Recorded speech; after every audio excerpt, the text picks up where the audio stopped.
Home ministry نے فیصلہ کیا کہ رمضان کے مہینے میں ہم کو نہیں مارا جائے گا. یہ ایسا لگتا ہے کہ جیسے ہم پہ کوئی رحم کیا جائے, کیونکہ جو کشمیر میں تحریک ہیں, کشمیری لوگوں کی کوئی بھی ہسٹری نہیں رہی ہے وائلنس.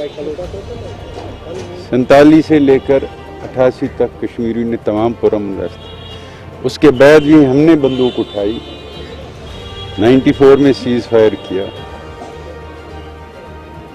آپ نے دیکھا 2008-2010 میں ایک پرامن تحریک, کہیں پہ کوئی وائلنس نہیں تھی.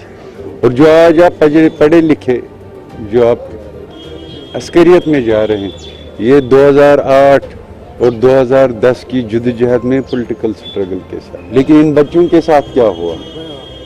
ان بچوں کو پولیس اسٹیشنوں میں گالی گلوچ, ان کی ماں کو گالی, ان کی بہنوں کو گالیاں دی گئی اور ان کو بندوق کی طرح دھکیلا گیا. چاہے سیاسی جدوجہد ہے یا عسکری جدوجہد, کشمیر میں جو جدوجہد ہے یہ کاز کے لیے.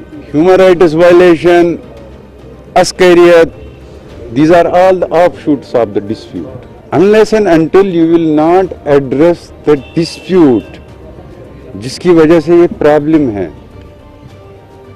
تو پھر تو پرابلم وہی ہے کہ آپ مجھے کہتے ہیں کہ میں رحم کی بنیاد پہ آپ کو ایک مہینے میں جو ہے میں نہیں ماروں گا. اگر بات چیت کے ذریعے اس مسئلے کو حل کرنا, اس کے 3 فریق ہیں, پاکستان, کشمیری, جس میں ہندوستان نے خود یہ وعدہ کیا کہ میں کشمیری لوگوں کو رائٹ حاصل. جب تک یہ چیزیں نہیں ہو جاتی ہیں تو یہ 1 مہینے کا آپ میرے اوپر رحم کر رہے ہو, یہ تو کاسمیٹک میجر ہے.